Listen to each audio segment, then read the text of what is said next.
Paz, irmãos. A Helene, eu não sei se a Helene é minha amiga ou não, mas ela vive falando por aí que eu sou árabe, né? O Pedro veio conosco, não sabia, tá vendo, Pedro? Perigo está passando. Mas eu gosto de Israel desde que eu tinha 12 anos. E essa pessoa que me mostrou Israel não tinha ideia de que ele estava colocando uma sementinha na minha vida, né? O capitão Januzzi ele tinha ido na Segunda Guerra. E na volta, quando os americanos chegaram lá e libertaram os judeus dos campos de concentração, eles filmaram muito e trouxeram muitas revistas, né?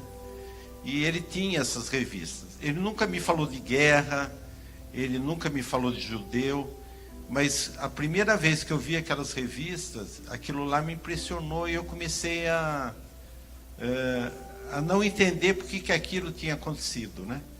Depois que eu me converti tarde, com uns 50 anos, né? Aí eu comecei, e cheguei no Vale depois de 10 anos, eu comecei a entender o que era o judeu e o papel do judeu na nossa fé, né? Antes eu não entendia, porque as igrejas não falam dos judeus, né? Eu fiz seminário em Belo Horizonte e lá tinha duas coisas que passavam pessoas por lá e a gente só ouvia e ouvia assim e saía aqui. Era missão e judeus. E aí Elaine me trouxe esse amor por Israel, pelos judeus, e ela me cutucou, né, para me falar sobre o deserto relacionado com minha profissão. E eu assumi isso. Eu não gosto de falar, eu não gosto de ficar aqui na frente, todo mundo olhando para mim, eu não me sentia bem, né? Hoje eu já acostumei. Principalmente quando é de Israel, não tenho mais medo e falo em qualquer lugar. Mas eu aprendi que eu poderia falar de Israel. Então, aí eu falei, eu vou falar do deserto, como que o deserto floresceu. E depois disso eu embalei. Aí comecei a pesquisar, fui vendo quem eram as pessoas que tinham feito esse milagre, né? Nós sabemos que o milagre é de Deus, mas nós sabemos que o judeu tem profecias que ainda vão ser cumpridas, né? Até o médico que passou agora, o Leonardo, né? Ele leu Isaías 66 e ali tem a profecia que fala de Israel, que Israel novamente existiria, né?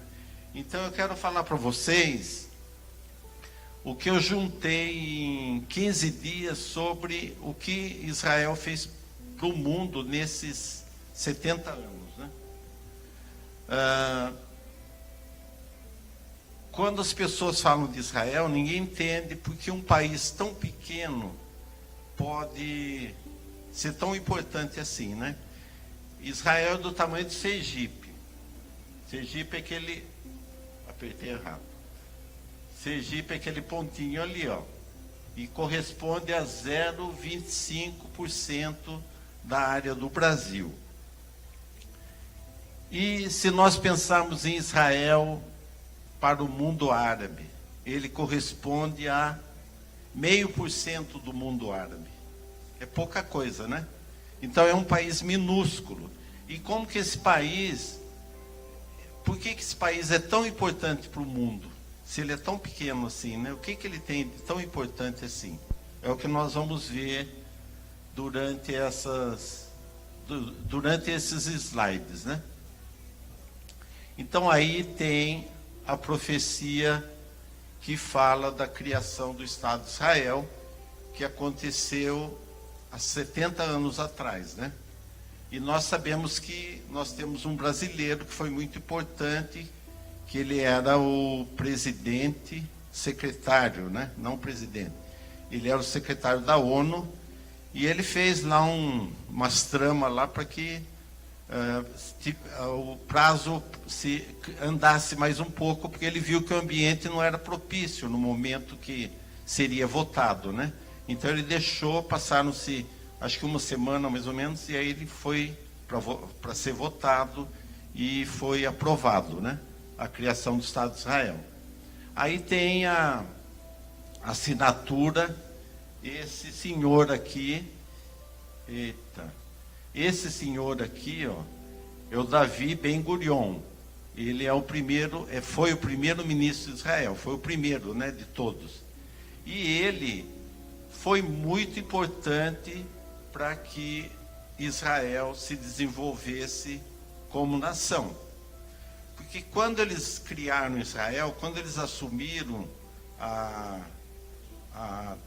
tentativa, não, né? Quando eles assumiram essa nação, eles tinham que fazer essa nação produzir, né? Eles não podiam ficar lá num deserto. E 60% da área de Israel é um deserto. Então, o que esse homem fez? Ele chamava técnicos e falava assim: olha, eu quero que vocês plantem no deserto. E esses técnicos, esses agrônomos e outros, né, cientistas também que ele chamou, falavam assim para ele: não dá para plantar num deserto, mas eu quero que vocês plantem no deserto. Não dá. Então ele falou: bom, não dá, eu vou arrumar um jeito de dar. Ele criou uma universidade num kibbutz, no deserto. Kibbutz é um assentamento de 1000 pessoas no máximo, é bem pequeno porque é no deserto e não tem condições de criar uma cidade grande, né? E ele provou para todos nós que é possível produzir no deserto. E como que isso beneficiou outros países? Beneficiou porque hoje nós temos no deserto, não é deserto que nós temos, né? Mas nós temos um semiárido nordestino, que é um lugar que chove mais do que em Israel. Hoje nós temos frutas, né? Que antes ninguém acreditava que poderia ter. Então hoje nós temos por causa desse homem que um dia acreditou que seria possível produzir no deserto e que um dia seria possível transformar aquele deserto novamente na terra prometida, terra que mana leite e mel.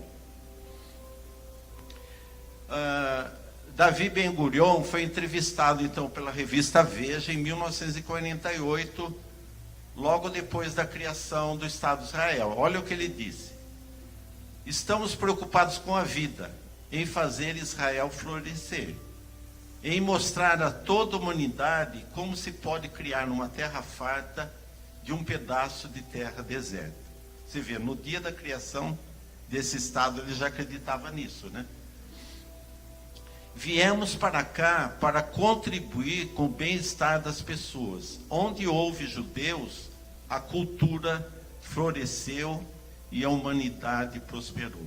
Se nós voltarmos tempos atrás, lá por volta de 1500 para frente, nós vamos ver que Espanha, Portugal, Inglaterra, Holanda, todos esses países prosperaram. Por quê? Porque eles tinham judeus lá dentro. E os judeus trabalharam para que esses países prosperassem. Os Estados Unidos foi o último, né?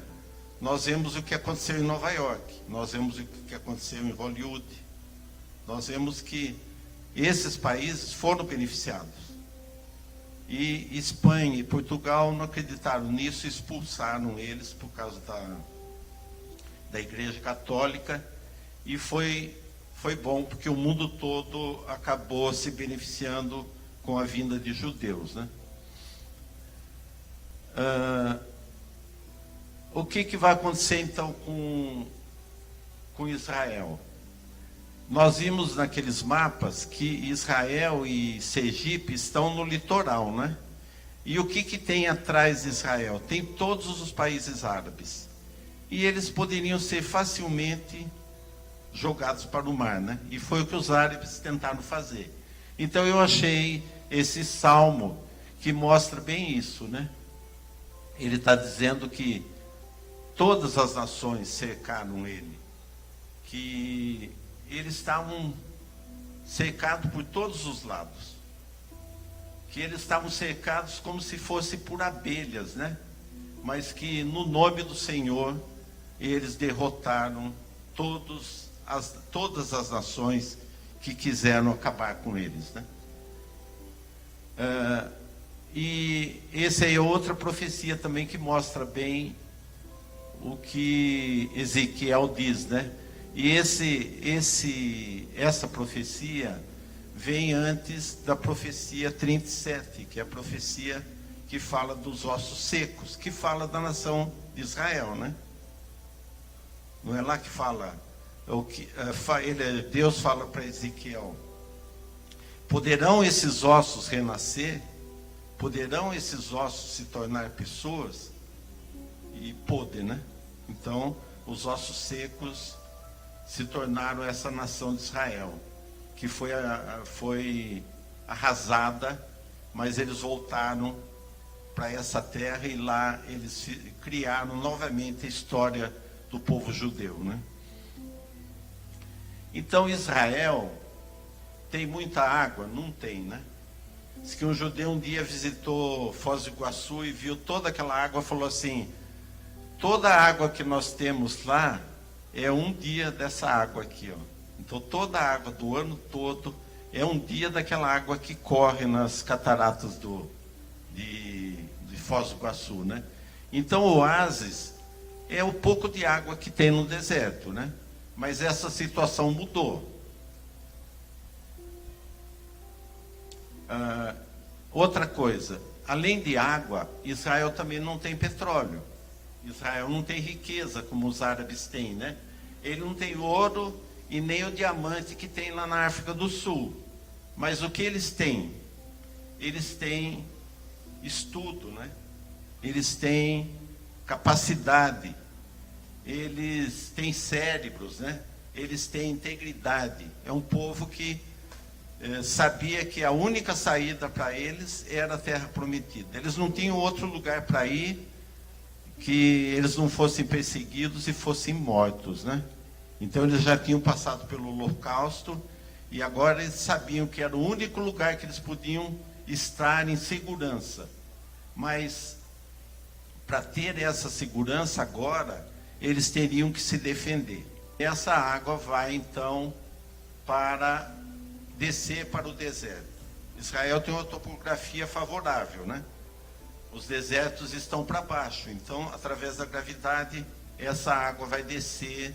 Nós vamos mostrar no slide aí que mostra isso. Tá aí o deserto de Israel. Eu estava conversando com o Pedro falando que o deserto de Israel não é parecido com o Saara, que é só areia, né? É uma terra que dá para ser cultivado, só falta água. Seria o semiárido nordestino, seria o mesmo tipo de terra. É uma terra fértil que falta água, só isso, não falta mais nada, né? Aí, como Israel começou com poucas pessoas, o que acontecia? Eles traziam judeus de toda parte do mundo. E essa operação foi uma operação de resgate, que são judeus etíopes, são negros, né? E eles estavam em situação de serem exterminados na Etiópia. E aí Israel, com aviões de carga, você pode ver que esse avião é de carga, né? Está vendo a abertura aqui, ó. Isso aqui é só o avião de carga que tem isso. Então eles trouxeram em cada voo, acho que uns 60 voos, eles traziam 1000 etíopes. Diz que um avião desse poderia trazer 500, não é 1000, é muito mais, tá? mas eles traziam o dobro de pessoas, porque eram pessoas magras que estavam subnutridas, né? Então cabia muito mais esses judeus etíopes, né, nesses aviões do que se fossem pessoas normais, né? Como que o povo judeu vai começar a ajudar a humanidade? Eles vão começar a ajudar através de remédios, através de medicina, né? Muitos judeus na Idade Média eram médicos e astrônomos, né? Pilotos, eles tinham várias profissões, né? Então esse Sabin, Albert Sabin, todo mundo já ouviu falar, né? Da gotinha que salva. Ele era um judeu e ele criou essa vacina. E ele vinha muito para o Brasil, porque ele acaba, em 1972, casando com uma brasileira, uma carioca, né? Ele estava viúvo e casou com essa brasileira. Ele fez, então, essa vacina da poliomielite, né? Poliomielite todo mundo sabe o que é, né? Aquelas crianças que nasciam, na minha época era comum isso, quando eu era pequeno. Nasciam com um defeito físico, né? Por causa do pólio, né? Outra cura, né, que um judeu descobriu é da tuberculose. Em 1920, no Brasil, muitos artistas morriam de tuberculose. Porque eles iam para bares, bebiam, compartilhavam o mesmo copo com pessoas que tinham tuberculose e não tinha cura na época, né, porque não tinha antibiótico. Então, esse antibiótico descoberto por esse médico, né, acabou salvando muitas vidas, né? Também em São Paulo eles criaram esse hospital Albert Einstein, que é um hospital famoso, acho que ele e o Sírio-Libanês são os melhores em São Paulo e no Brasil todo, né? E foi criado por judeus aqui em São Paulo, né? Então, irmãos, é a parte que eu vou falar mais então para vocês, sobre o deserto, né? Essa é uma profecia que Isaías deixou para nós, né? O deserto e a terra ressequida se regozijarão, o ermo exultará e florescerá como a tulipa, e romperá em flores, mostrará grande regozijo e cantará de alegria. Então, Davi Ben-Gurion acreditou nisso. E ele fez tudo para que o deserto novamente florescesse, né? O que eles precisavam para poder restaurar Israel novamente? Eles precisavam de máquinas. Eles não poderiam fazer isso com enxada, né? Eles tinham que criar máquinas. E eles foram inventando as máquinas agrícolas para poderem arar o solo e ter capacidade para plantar com maior eficiência e com menor tempo, né? Isso aí, irmãos, foi um judeu em 1965 descobriu por acaso microgotejamento. Ele tinha uma árvore no vizinho, frondosa, bonita, o ano todo, e ele não entendia o porquê daquilo. Aí ele mandou um funcionário dele escavar em volta da árvore. Ele descobriu que tinha um cano que estava vazando e molhando essa árvore, né? E aí ele bolou o microgotejamento. Nós temos em Ribeirão Preto uma fábrica judia da Netafim. Até eu estava falando para o Pedro, ele não sabia dessa fábrica aqui no Brasil, e eu já usei esse microgotejamento. É uma coisa que faz milagre, né? Qual que é a vantagem do microgotejamento, principalmente no deserto? Usar água em pouca quantidade, né? Quantidade pequena. Pensa assim, se você... sem desperdício, você tirou a palavra da minha boca. Se você irrigar isso, como a gente irriga no Brasil, já viu aqueles aspersores? A água vai cair, a planta, antes de pegar essa água, já evaporou, né? Então, o microgotejamento, ele solta a água no pé da planta, e a planta bebe essa água rapidinho. Porque quando chove muito no solo, A água vai ficar disponível onde? Lá embaixo. A planta tem que ir com raiz e buscar essa água. No deserto, não. Essas raízes vão ficar aqui, ó. Não vai dar tempo dessa água descer. E eles colocam também, nessa região, um mineral que é chamado vermiculita. Esse mineral absorve a água e segura essa água, né? Então, se você irrigar essas plantas com água e um nutriente líquido, você está dando a comida para ela e a água que ela necessita para crescer e produzir, né? Vamos ver o próximo. Tá.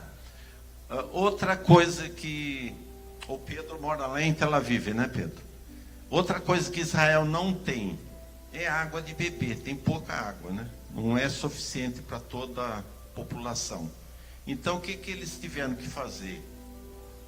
Tinha todo esse mar aí na frente, né? Eu estou apanhando ainda com isso aqui. Tinha todo esse mar na frente. O que eles fizeram? Fizeram a dessalinização. Hoje, onde que está tendo dessalinização no Brasil? No semiárido nordestino. É comum você furar um poço lá e encontrar água salobra. Então, eles estão dessalinizando essa água e usando ela para beber, né?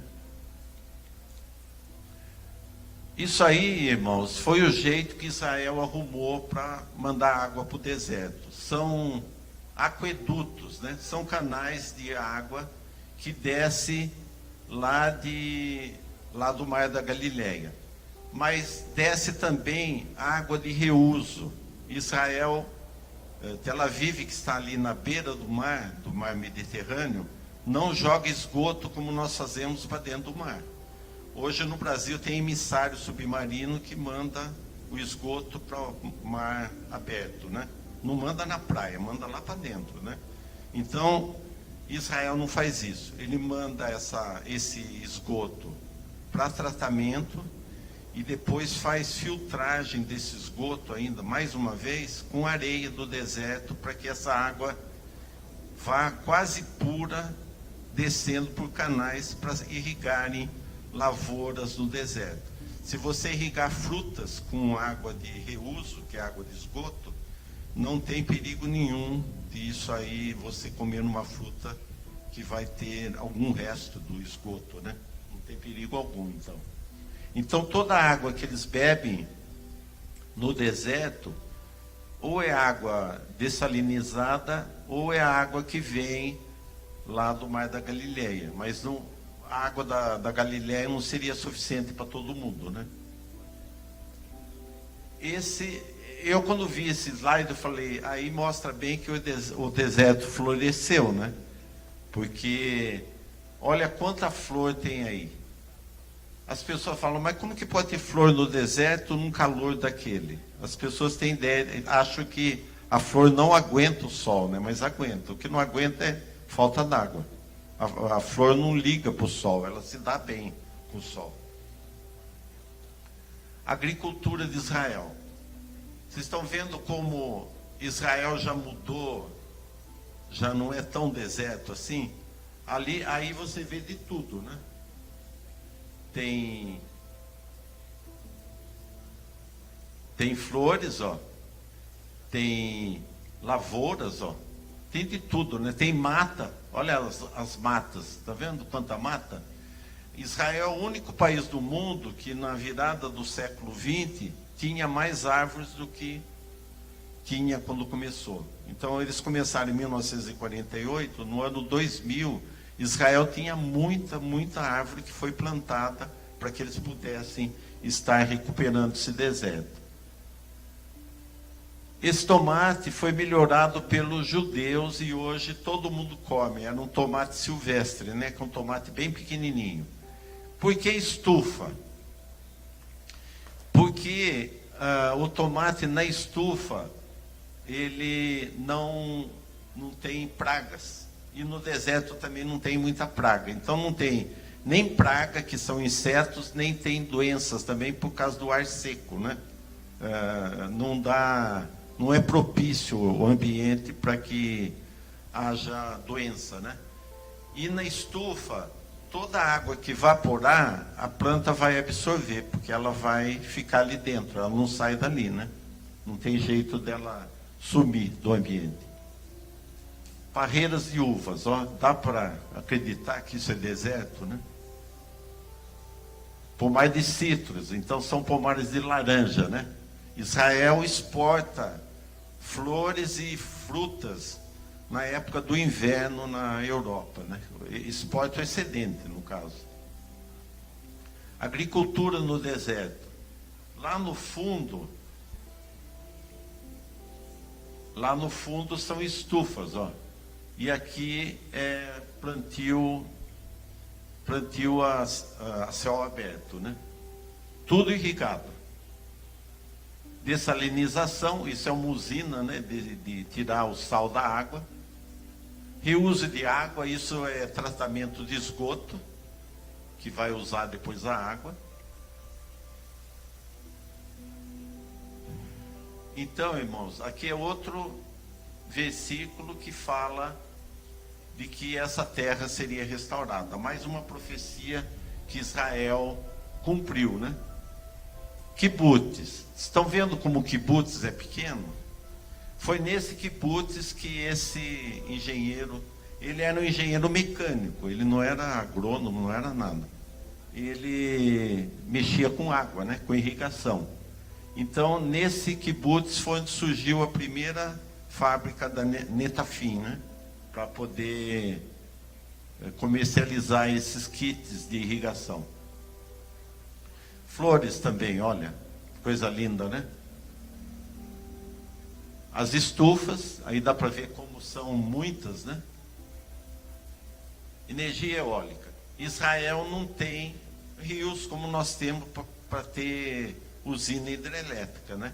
Então essa é uma das fontes de energia de Israel.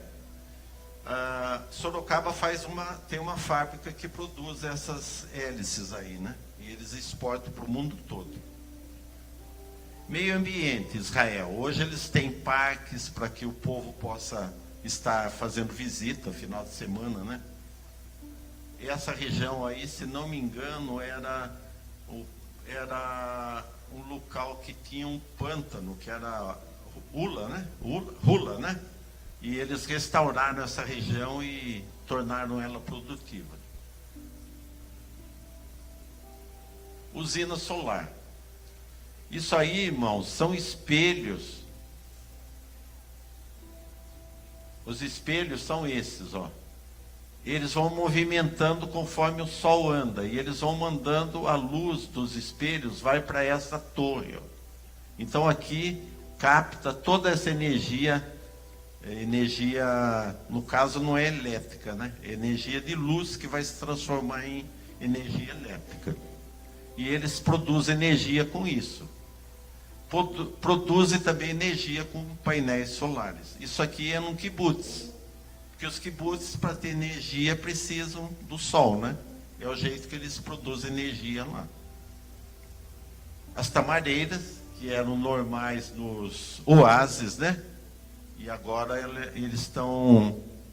elas estão produzindo através de irrigação. Esse kibbutz foi um dos primeiros que fez poço artesiano para pegar água, para beber, né? E essa água era salobra. Aí eles não abandonaram esse local, eles continuaram lá. E o que eles fizeram? Criaram um camarão nessa água salobra e criaram um peixe da Austrália que gosta de água salgada. Então, e também eles têm agora uma lavoura de jojoba, que dá um óleo que dá numa amêndoa, que é usado em cosméticos, né? Então são jeitos que eles encontraram para poder produzir e poder permanecer na terra, né? Painéis solares, ó, esse é outro kibbutz. Tá. Com esse micro gotejamento, com tudo isso que veio de Israel, hoje no Ceará eles estão produzindo produzindo com microgotejamento. Aqui já não é microgotejamento, aqui é aquele pivô central. Não sei se alguém já viu isso. Pivô central é um negócio grande, é um braço grande que vai girando devagar e vai molhando, né? Só que esse molha por aspersão, não é por microgotejamento. É esse aqui, ó. Por isso que ele é redondo assim, ó. Tá vendo? São vários aqui, ó. Aqui em São Paulo tem muito produzindo aqui, né? É mais para milho, feijão. Bom, tem tanta coisa que o judeu inventou, a gente nem imagina, né? Então eu vou mostrar para vocês hoje algumas coisas assim, coisas pequenas, né? Que é muito interessante.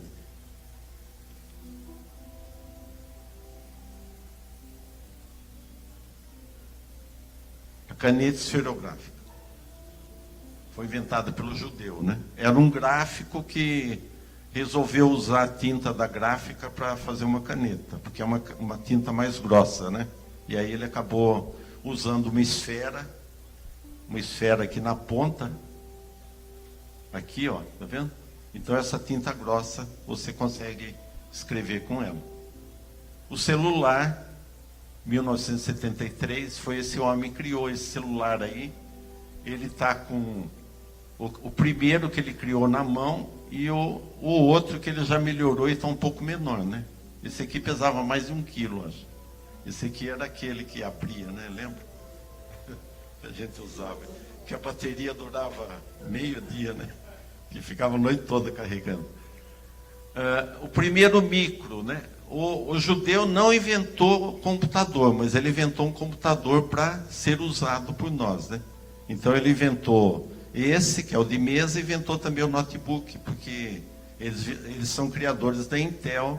Intel são chips menores que deu para criar um notebook por causa disso, né? Isso eles tiveram que fazer porque em 1948 eles não tinham quase nada de arma. E eles estavam com todos os árabes em volta. E vocês sabem que logo depois da criação do Estado de Israel, eles foram atacados, né? Então, das poucas armas que eles já tinham, então, uma arma que eles tinham criado, que essa metralhadora é muito boa. A Barbie. A Vera gosta da Barbie, né? Foi essa judia que criou essa boneca Barbie, famosa, né? Controle remoto da televisão, né? A gente precisava ir lá na TV e mudar canal, né? Aí não precisa mais, por causa do judeu. O drone também foi algo criado para o Israel se defender dos árabes terroristas, né? Usaram muito isso de 1973 até hoje. A Levi's. A Levi's, quando foi criada, era uma calça usada pelos mineiros, né? Mineiros é aqueles que iam lá embaixo da terra e precisavam de uma roupa que fosse rústica e que não rasgasse, né? Então, foi um judeu, ele chamava-se, acho que Levi Strauss, né? Que era o nome dele. O pendrive, que todo mundo conhece, todo mundo usa, né? O Facebook, foi criado pelos judeus. O Google, o Intel, que é o que permitiu o uso do notebook. A internet. E esse homem, ele não é judeu, é um escritor americano. Olha o que ele disse. Outros povos surgiram e mantiveram bem alta a chama de sua liderança durante certo tempo, mas sua luz se consumiu e hoje estão na obscuridade ou simplesmente desapareceram. Os judeus conheceram todos esses povos e os sobrepujaram. Tudo é mortal, exceto os judeus. Todas as outras forças passam, mas os judeus permanecem. Qual o segredo de tal mortalidade? Eu acho que o segredo é esse, né? Povo de Israel, deles é a adoção de filhos, deles é a glória divina, as alianças, a concessão da lei, a adoração no templo e as promessas. Deles são os patriarcas e a partir deles se traça a linhagem humana de Cristo. Os livros que eu li, que me mais chamaram a atenção, Se vocês quiserem ler, vocês vão aprender muito mais dos judeus, né? Esse Marcelo Spielsman é parente do... Quem assistiu o filme O Pianista? É da família desse Marcelo, ele mora no Brasil hoje, né? Ele escreveu esse livro aí. E esse livro também é muito bom. São 2 judeus que escreveram, né? Fala de como os judeus desenvolveram tudo que eles fizeram até hoje na Idade Moderna, né? E a última, era isso que eu queria passar para vocês, meu amor por Israel, pelo judeu, né?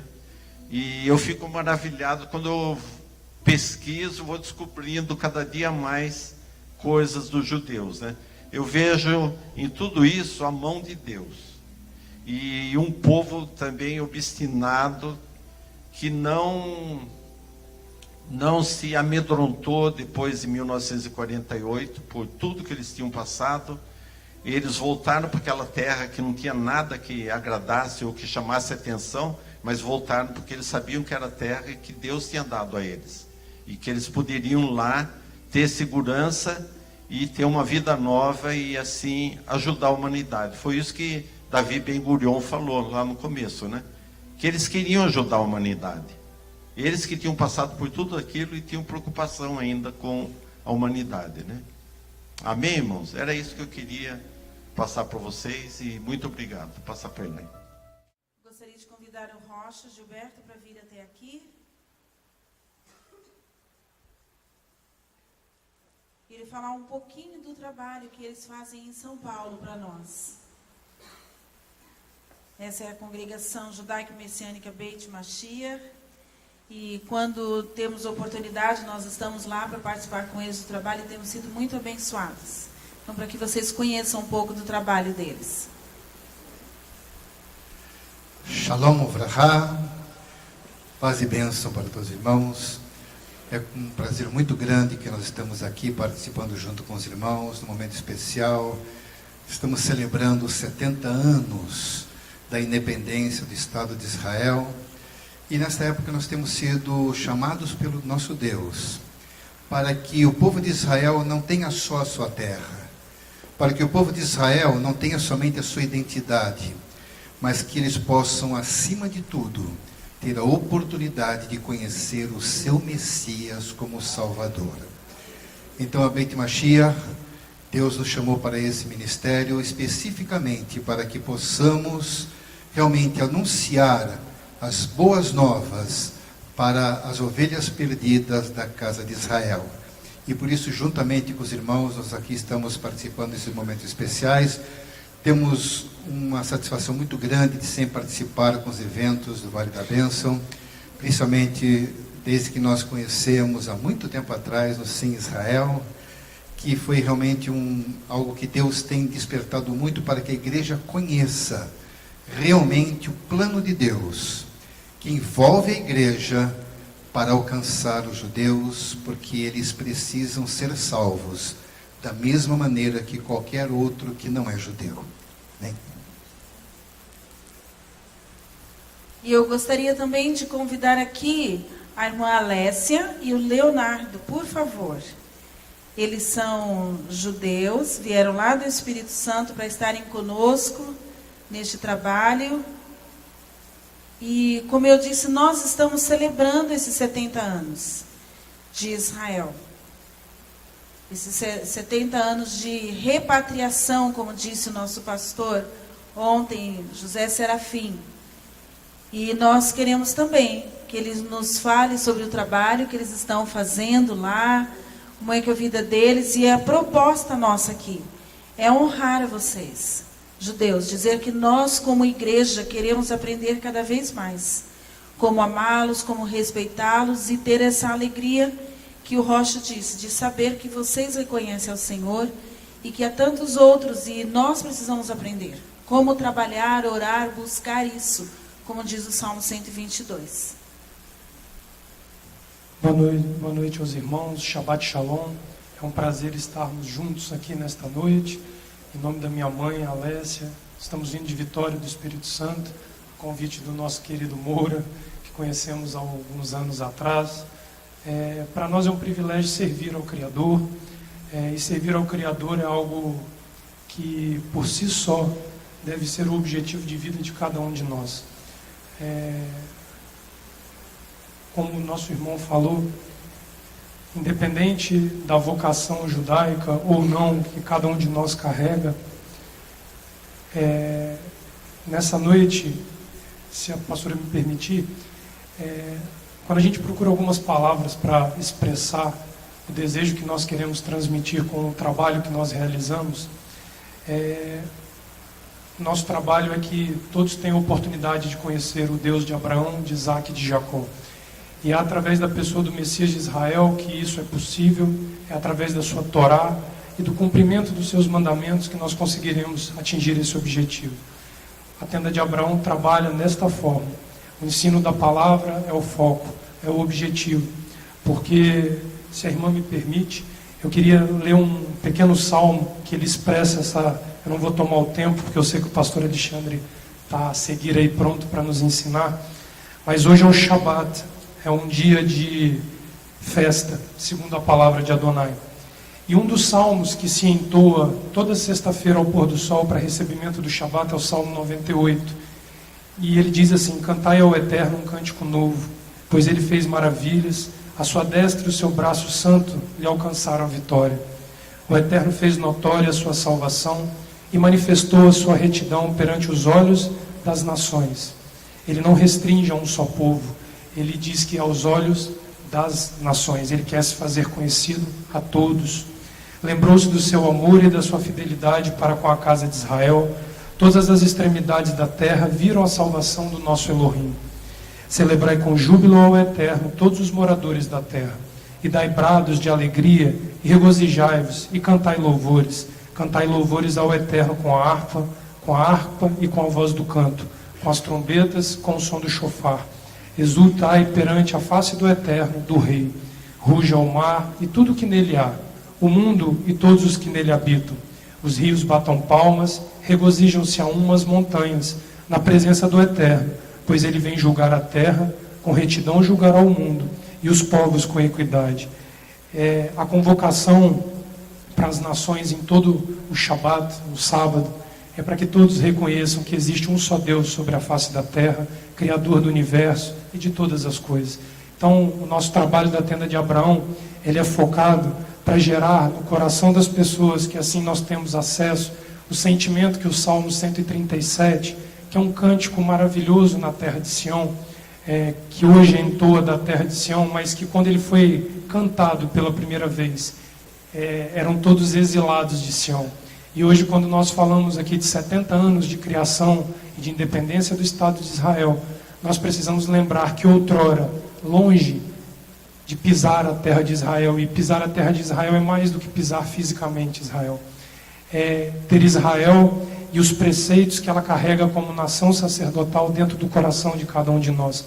O Salmo 137 diz que se eu me esquecer de ti, ó Jerusalém, esqueça-se a minha destra, a sua destreza, apegue-se minha língua ao paladar, se não me lembrar de ti, se não preferir Jerusalém, a minha maior alegria. Então que Jerusalém seja lembrada como a cidade que nos leva diante do Criador, através da pessoa do Messias de Israel, Yeshua HaMashiach. É um prazer estar com vocês, contem com a tenda de Abraão para servi-los, para servir a este trabalho que busca levar a todos o conhecimento de um retorno ao Criador. Uma boa noite a todos, que o pastor Alexandre seja muito abençoado na palavra dele, e que dele venham palavras de ensino para nós nessa noite. Amém. E eu gostaria que nós orássemos por Israel agora. Amém? Quantos concordam? Você pode estar em pé? E mais do que ficar em pé, eu gostaria que nós viéssemos aqui à frente. E nós vamos dar um abraço em Israel. Amém? Pedir ao Rocha, Gilberto, que faça essa oração, abençoando essa nação que nós amamos. Nós estamos aqui porque nós amamos. O Senhor, o Eterno, compartilhou esse amor em nossos corações. E nós queremos já aproveitar esse momento e orar por eles, buscar a bênção do Senhor sobre eles. Vou pedir para que Alécia e Leonardo, por favor, fique aqui, ó, no meio deles. A igreja vai abraçá-los. Amém? Nós temos alguns povos aqui representados. Tem uma japonesa. Se puder ficar aqui bem pertinho deles. A Marilene lá da Bolívia. A Help que esteve lá na Índia. Mais alguém? Alguma outra nação aqui? Um brasileiro, César e Simone aqui. Algum americano? Felipe? Nós vamos tocar a Israel com amor. É o que nós queremos, que o amor do nosso Deus alcance a Israel. Amém? Que eles sejam alcançados com o amor do Eterno e a revelação do Senhor venha sobre eles. Nós vamos abençoar. Você pode vir aqui e tocar neles. Pode tocar neles. Abraçá-los.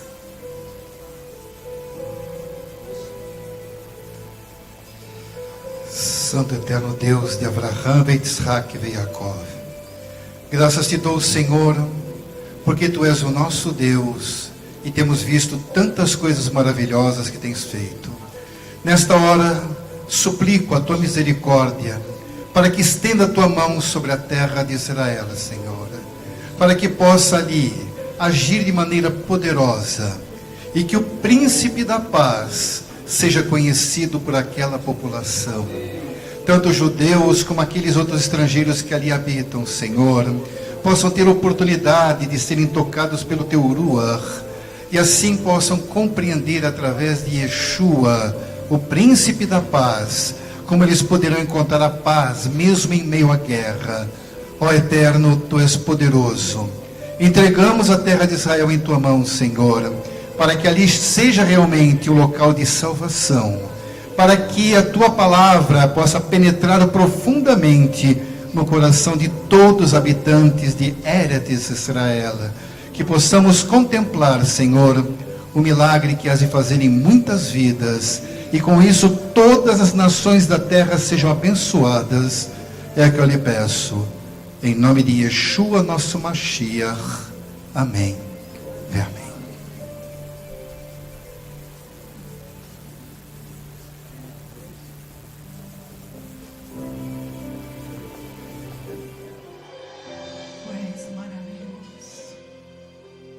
Aleluia.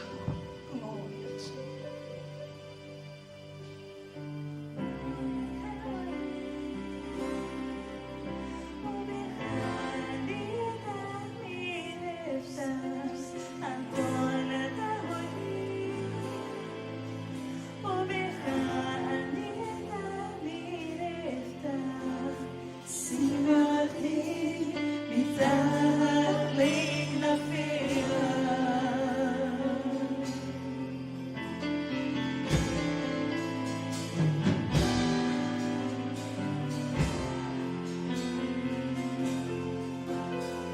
Senhor, Tu és a luz, confiarei sempre em Ti.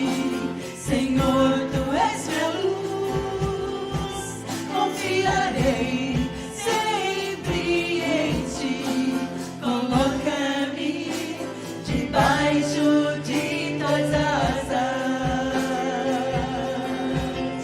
Aproxima-te e deixa-me ver Tua face. Eu quero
queremos mais e mais de Ti em nossas vidas, Senhor.